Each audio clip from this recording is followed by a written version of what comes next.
Hello everybody. Today I just want to show you a deck that is pretty popular right now. It's Baduruu with the dragon cards. Now there's nothing really that special about this deck, but I do have a couple of twists I guess. But yeah, mostly it's just a very standard dragon deck. So our plan is to play the dragons, and then because Baduruu has a power that lets you bring in a weapon for free, we don't have to go very high on resources, and we can afford to skip our sacrifice. So that's the whole idea behind this deck. We're not sacrificing, and therefore we can buff the dragons that give you stats when you skip your sacrifice.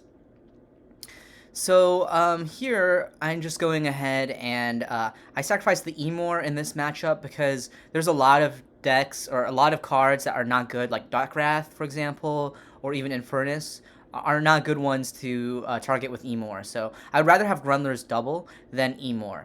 That's why I chose to do that. Here is a very simple sacrifice. Whenever you have two dragons out, I think it starts to get very worth it to skip your sacrifice. So we just skip our sacrifice here, and we get a total of 4 stats, which is really, really good. We're able to bring out our Grundler's double, and now I'm going to Here Be Monsters to blow up one of my opponent's resources and just slow them down a little bit. That's really crucial because if they had 5 resources, they could supernova and clear our board, essentially. So we need to do that. Now, they are running Yahari. This is one of the counter cards to dragons. It's a location, and if you're having trouble with dragons, you should definitely run this card. For 4 Shadow Energy, you can exile all 3 cost or less allies, and the reason that's really helpful against dragons is that there's this card called Baptism of Fire that makes the dragons immune from most other forms of removal. I actually sacrificed it there because I didn't feel like it's necessary in that situation when I don't have a lot of dragons. I just need to. I would rather have allies than an ability that I can only use with allies.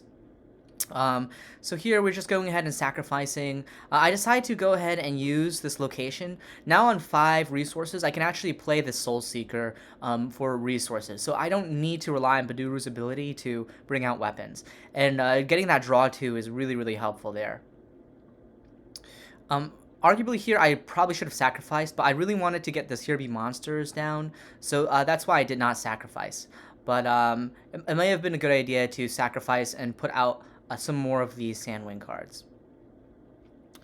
So yeah, we're looking pretty good here. Isidora is obviously really troubling, but at the same time, our opponent is low on health. So I think our game plan here is going to be to rush down our opponent before they can necessarily recover. And so yeah, that's probably the plan here. Here we can drop our Soul Seeker, and yeah, I debated killing the Isidora, but when Gravebone is on 4 Shadow Energy, I could kill the Isidora and it'll just come back anyway. So I felt like I didn't really need to kill the Isidora, so that's why I did not do that. So Isidora is gonna kill our Elder there. I'm a big fan of Elder. I think it's one of my favorite Sandwings, just for the cards that it draws you. But yeah, I think here it's just better to do that. So there I do kill the Isidora just because it is on 2 health, and I can just heal 3, which is important. It just keeps me out of range where Isidora can maybe 1-turn kill. Isidora is one of those cards that it has a lot of potential to really get deadly. But there we're able to skip sacrifice and deal enough damage to win there. Okay, so that was one game. Let's see if we can find another game, and then we'll probably be good there. Yeah, I tried some other dragon builds, like with Gravebone. I do think it's best with Baduruu. Let's do one that was... This is going to be a fast game. So, and one that I actually lose there, but it's kind of close. So, yeah, dragons... I really like Baduruu Dragons because Baduruu gives you that kind of recovery option there. I think one of the things about dragons in general, and you'll see this in this match in particular, is that if you have like a slower start, like here we don't draw our a ally to play on turn 2, and that's going to really hurt us here when our opponent starts rushing us down with Pathfinder's Machete. So the game plan here, I felt, was to play Here Be Monsters and just try to slow down our opponent a little bit longer Arguably, maybe playing the Dustcrawler would have been okay there, but yeah, just making sure that I can put them on 3 resources also just kind of slows them down a little bit. So yeah, hard to say what's better. But because we have Baduruu's ability, this is not going to just be a total beatdown, where here, if we just summon an ally and we didn't have the Baduruu ability to kind of clear the board a little bit, it would be really hard to start getting some presence. I go Slithering Viper because I just want to make sure I'm not getting another hit here from the Braxnorian Blacksmith. Health, I'm starting to get really low on, so just saving as much health as I possibly can is kind of the game plan here. What I probably should have done here is I almost definitely should have sacrificed, played these 2 cards, Hatchling and the Dustcrawler, instead of trying to blow up resources, just because I need the bodies on the board, and I don't really need to remove their resources. But yeah, it is what it is, I guess.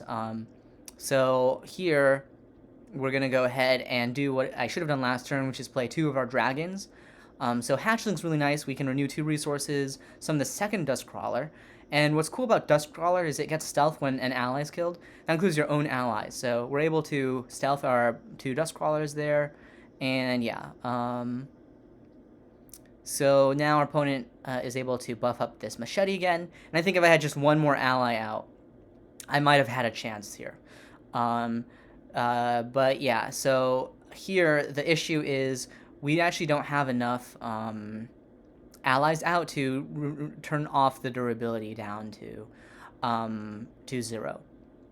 But the reason I think it's close is because of Baptism of Fire, because of the dragons. You can see we almost made a good recovery here. We've got a very strong board. So I do think that there is something to be said about this deck, even when you do get rushed down. The nice thing about Baduruu in particular, compared to other heroes that you might run dragons with, is it's just easier to recover, and it's a lot more oppressive when you're actually ahead. Anyway, I've probably babbled on enough, so here's the deck list that I'm running. I like running only 3 Hatchling because I do think late game you don't want to see this, but if you're going and this is turn 1, then it's a pretty decent turn 1.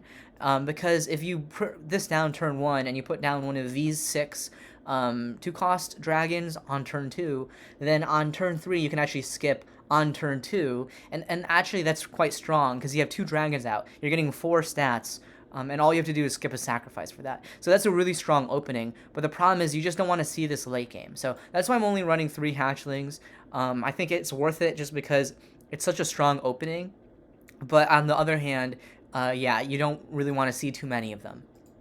Then I'm only running 6 of the 2-cost dragons. Arguably, I could run 4 of the Skywardens, but for a similar reason that I'm running only 3 Hatchlings, I'm also only running 2 Skywardens and 4 Whelps. I think Whelp is just a little bit more, has a little bit more for survivability with its damage reduction, once per turn damage reduction. That makes it immune to stuff like Ablaze and Poison. Well, not immune, but essentially, yeah, harder to kill with Poison and Ablaze. You can crash it into a weapon to take off the weapon's durability. I just really like this effect in general. Next, we're running 6 cost 3 Sandwings, and so those are the Dustcrawlers and then the 2 Scavengers. I think Dustcrawler is just a little stronger with Baduruu in particular, because you can bring down the weapon, kill something with the Dustcrawler out, all on turn 4 to stealth the Dustcrawler.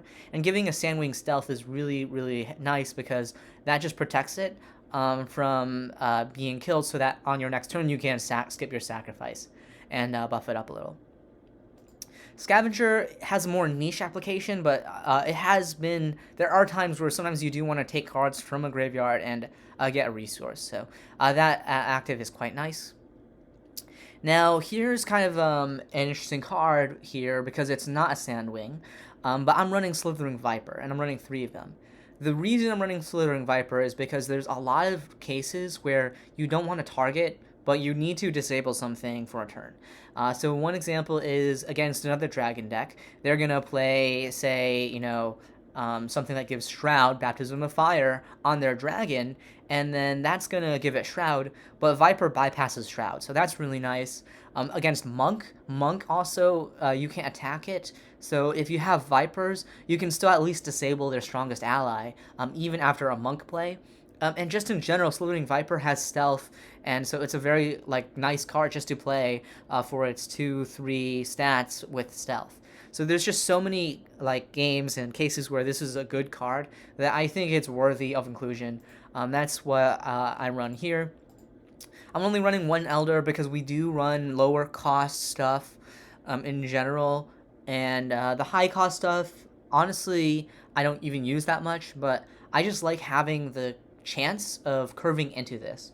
So if the game is lasting a little long, maybe your early plans didn't work out, it's nice to just have this option here, and you can always sacrifice it if you draw it too early and you're not against a deck that you think will go very long. Because I do think this deck, you do want to stay low on resources in general. And there are some games, though, where you do want to go higher on resources. Maybe your early rush doesn't work out, or you just didn't draw into your dragons early game. So I do like these two, but that's the Gorlak and the Elder that I do really like here. This for drawing cards, and this is a really nice just Baduruu card in general, giving your weapon just that extra attack that can sometimes really help out. Plus it's got healing, and if your opponent doesn't get rid of it, this card really gets insane because it keeps giving all your allies attack. Next I'm running 2 Bad Santa.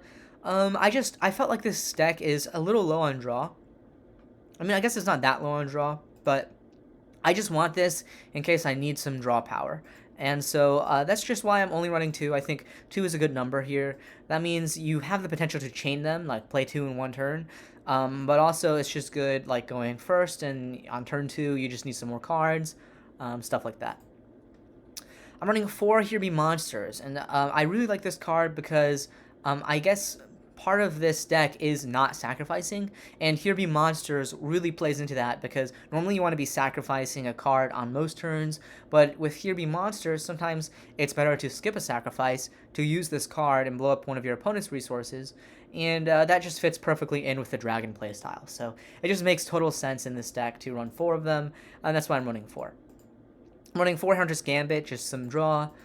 Baptism of Fire, I'm only running 1 of, and I guess this is maybe a little controversial, but my personal opinion is that you don't need to run too many of these. I think if you run a lot of them, first of all, you're going to brick with it. You're going to draw this, and you're not going to have the ally out to play it on. But secondly, I do think that Baptism of Fire, in general, maybe a little overrated. I know everyone is saying that this is a broken card, that it should be banned, that it should be nerfed, but the reason I'm saying it's overrated is if you're investing a lot of resources into one card, and so you have to be very sure that that's going to live, and that's just not the case right now. I think with cards like Yahari coming into the meta, and cards that just can kill an ally, like something like Tidal Wave even, or a Supernova. Well, I guess Supernova is less of a big deal, but there's just a lot of things that can deal with Baptism of Fire, and then you just invested 2 cards into one mega ally that they just got rid of. And so I just feel like, there are cases where this is an excellent card, no doubt about it, but if your opponent is prepared for it, it's I would rather just run allies and have another ally, right? If I'm in a situation where I could Baptism of Fire, it might be better for me to just play another ally and just have 2 allies out. So yeah, this is a total of 3 stats, a total of 6 stats. And if you think about it, playing another Sandwing ally, well, that's also, 7 stats. So it's even more stats than you would be getting from just a Baptism of Fire. Obviously, having 1 mega ally is really nice, and, it's almost usually better to have your ally, your stats grouped into 1, and also the Shroud is very nice. But yeah, the other thing about Baptism is it forces you to skip your sacrifice to use it, so you really can only use it on turn 4 after skipping your sacrifice. Because if you think about it, on turn 3, if you sacrifice, you can't get its powerful effect. So that's another reason I don't like it as much. You have to wait to turn 4 to play it, and yeah, I just feel like turn 4, I know it's there's other cards that maybe are less situational. Yeah, that's the word I would use to describe this card. A situational. Like in situations, it's maybe like the best card you could possibly play. But in other situations, like you don't have a dragon out, like it's kind of a useless card. So that's why I'm only running one Baptism of Fire. Next, I'm running 2 Soul Seeker, 3 Grundlers, and 3 Emores. This is a pretty standard Baduruu lineup. I think this is basically the standard 8 weapons that almost all Baduruus kind of use, because Grundlers is like your draw and also stealth hates, and also just if you're expecting, to use your weapon a lot. And Emore is if you just need the higher stats to kill something right now. They're both good in different situations. So that rounds out this deck, and in terms of some final thoughts, I just think this is a very standard deck that you're going to see a lot on the ladder. So even if you're not playing it, you should be prepared for it.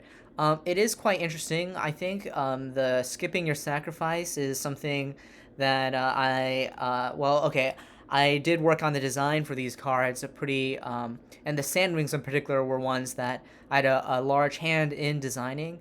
And so just to kind of blab on about this for a little bit, one of the problems I've been trying to solve in these games where you have mana is this problem called the mana curve. So the mana curve is a problem where you have one game plan and deviations are worse than that optimal game plan. So let me explain. Essentially, on turn 1, you want to play your 1-cost card. And on turn 2, you want to play your 2-cost card. And on turn 3, you want to play your 3-cost card. And on turn 4, you want to play your 4-cost card. And I guess you see this a lot, especially in games like Hearthstone or Magic the Gathering. It's called curving out. Every turn, you get a mana, and then you play the next step up card. And it just leads to a lot of play patterns that are always the same. You're always playing your 1-cost card, then your 2-cost card, then your 3-cost card. So you've got a very programmed, turn. And I think one thing that has been really nice about the Sandwings, and one thing that I really like about them, is the fact that it breaks that. You don't necessarily want to just jump into your curve. Sometimes it makes sense to skip your sacrifice on turn 3, and sometimes it makes sense to skip your sacrifice on turn 4, and I think that's just really cool, that you have that option. Yes, you can sacrifice, go to turn 4, play your cards, but maybe you skip your sacrifice, and so it gives you that option always. You can always kind of break out of that mana curve and try a different approach to your turn, and maybe that's a better approach. So, it's just something I always look for in a game is that extra added decision layer, decision making, and I think this mechanic of skipping your sacrifice does that very well. So, if you're interested in that kind of interesting playstyle where maybe sometimes you skip your sacrifice, sometimes you're sacrificing, and it just kind of depends on your hand, I think this is a pretty fun deck to play, and yeah, that is Baduruu Dragons. So let me know what you think about this deck. Is this a deck that you've seen a lot, and is this a deck that you've played? Let me know in the comments, and thanks for watching.